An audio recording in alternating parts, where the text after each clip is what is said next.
Salut à tous, bienvenue chez Pinotitch. Aujourd'hui, une vidéo géniale car on va parler des termes de la mode, ces mots que l'on entend partout. Hype, look, trend, prêt à porter. Et on ne sait pas ce que ça veut dire. On sait ce que c'est si on traduit le mot, mais parfois on ne sait pas à quel moment il s'utilise. Alors lance le générique, Sabrina, parce qu'aujourd'hui, il y en a un.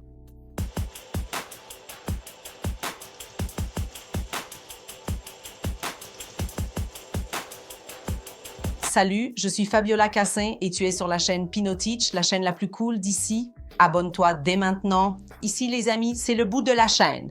On a le site, on a Instagram, on a Pinterest avec plein de tableaux pour que tu puisses t'amuser et il y a un tas de contenu génial. D'abord, le mot « look ». J'en ai marre de l'utiliser, mais peu importe de le dire ou non.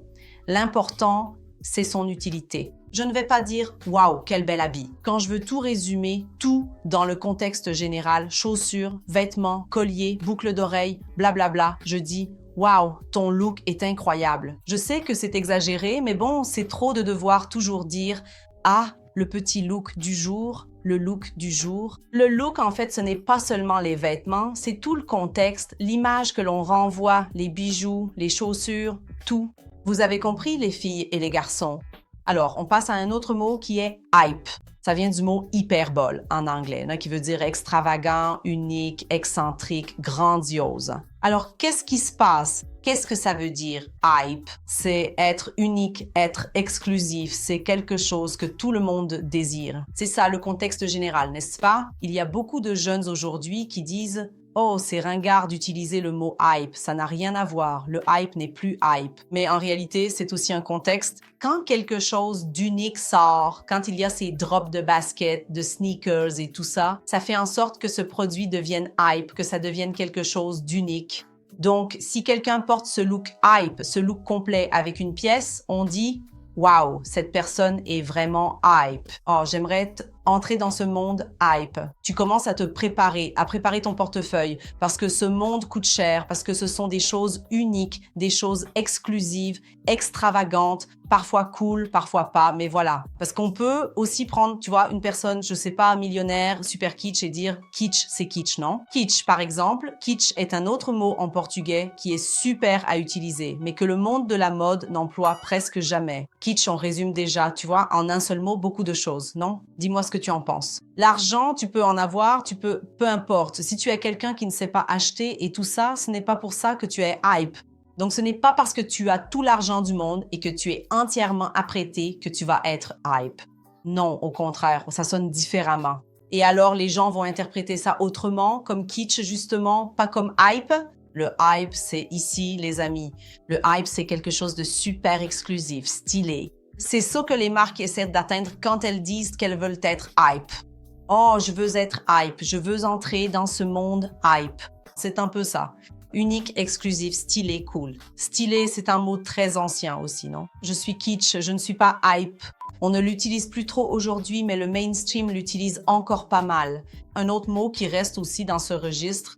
Ah, quand ça arrive dans le mainstream, c'est qu'une tendance est sortie d'ici ou qu'un vêtement exclusif ou une marque qui était là, que seuls ceux du sommet de la pyramide utilisaient, ce petit groupe tout en haut, qui sont les personnes qui commencent à voir les choses avant tout le monde, qui ne sont pas, non, c'est une personne plus visionnaire qui commence à percevoir cela comme une tendance. Elle l'utilise en suivant la pyramide de la chaîne, celle du bas va là, et reproduit d'une manière plus constante en mélangeant des choses, des pièces de vêtements ou même la tendance. Alors maintenant, je vais porter du rouge avec de l'orange et puis celui du haut a vu, tu vois, quelque chose de sympa, celui du bas va aussi l'adopter. Et puis quand celui du milieu traduit cette tendance pour la masse, n'est-ce pas? Quand cela arrive à la masse, si tu as vu un petit haut à une épaule seulement maintenant dans les rues, c'est parce que ces personnes-là en portent déjà depuis un an, je ne sais pas, depuis très longtemps.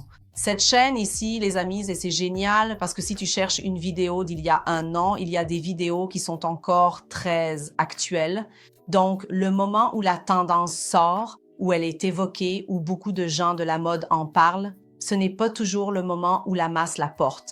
Donc, quand cela atteint cette masse est appelée le mainstream. C'est devenu mainstream. L'élite s'en détourne car tout le monde en porte désormais, alors qu'avant, c'était un produit exclusif.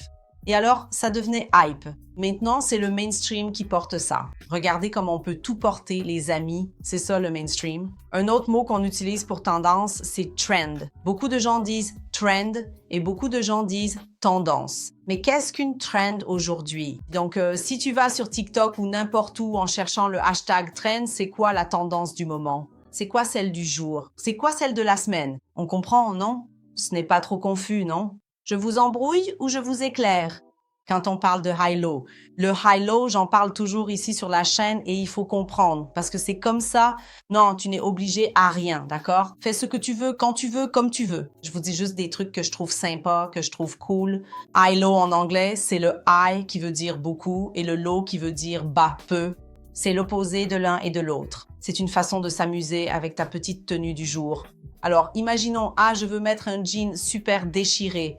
D'accord, je te dis, alors fais un high-low. En bas, tu mets quelque chose de décontracté et en haut, tu mets quelque chose de soigné.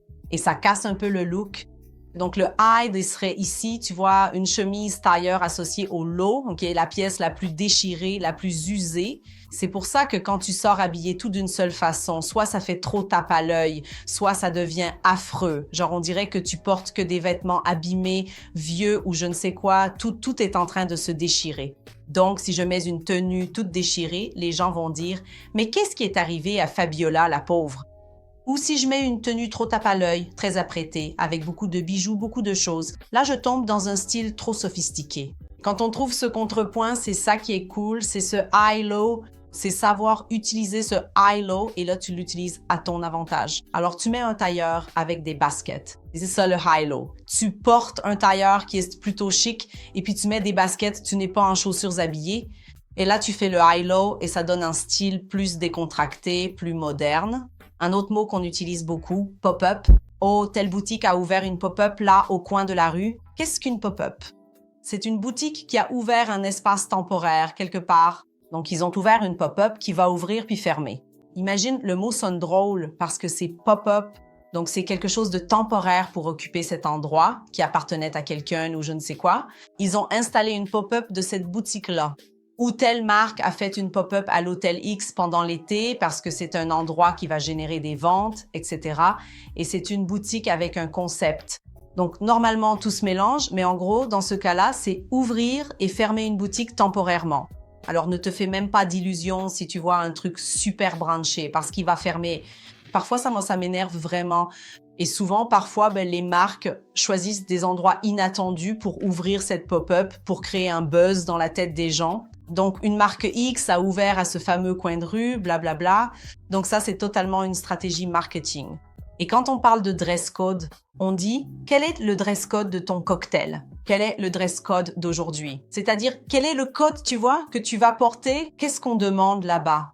On demande une tenue habillée complète, un style sport chic. Et il y a toutes ces caractéristiques qui se mélangent beaucoup. Franchement, moi, je ne lis pas trop ces lignes-là, des invitations.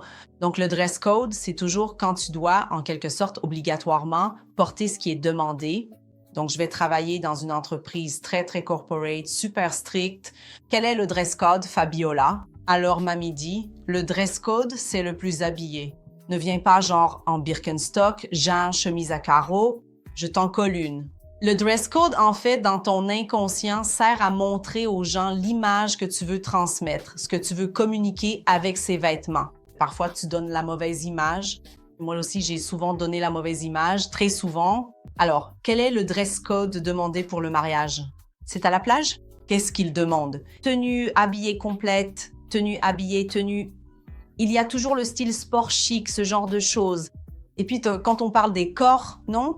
Maintenant, c'est Barbiecore. Mais pourquoi on met Barbiecore ou Gorpcore? On a déjà fait plusieurs vidéos ici sur différents corps. C'est le contexte du look. Donc, au lieu de dire look, tu dis alors corps. Ce serait l'âme de cette tendance, l'âme de ce vêtement, de ce style. Donc, quand je dis « elle était totalement Barbiecore », qu'est-ce que ça veut dire? Qu'elle était habillée dans ce style, celui de Barbie. Donc, c'est tout ce qui englobe cet univers, ce contexte.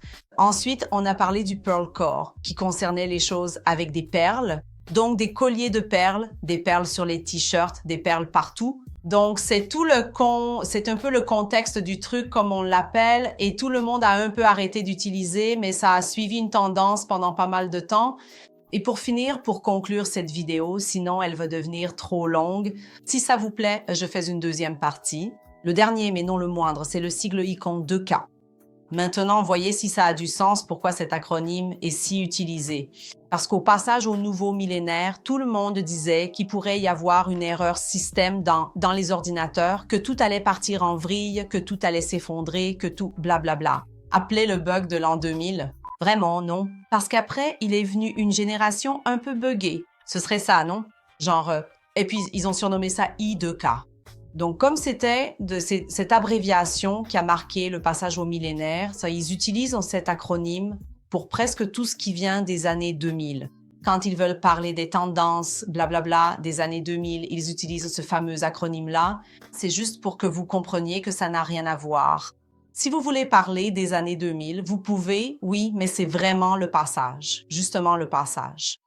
Mais en réalité, ça vient du bug de l'an 2000 dont tout le monde parle. Tout le monde a paniqué parce qu'ils pensaient ni que tout allait s'arrêter, que les données allaient être effacées et tout ça. Bon, voilà, c'est tout. J'espère que ça vous a plu. Je me suis un peu trop étendue, mais si ça vous a plu, je fais une deuxième partie, d'accord? La mission. Un bisou. Salut. Oh, elle est toute endormie. Oh là là, ma tête ne va pas aujourd'hui. Allez, passons au hype. Cette vidéo, c'est du hype.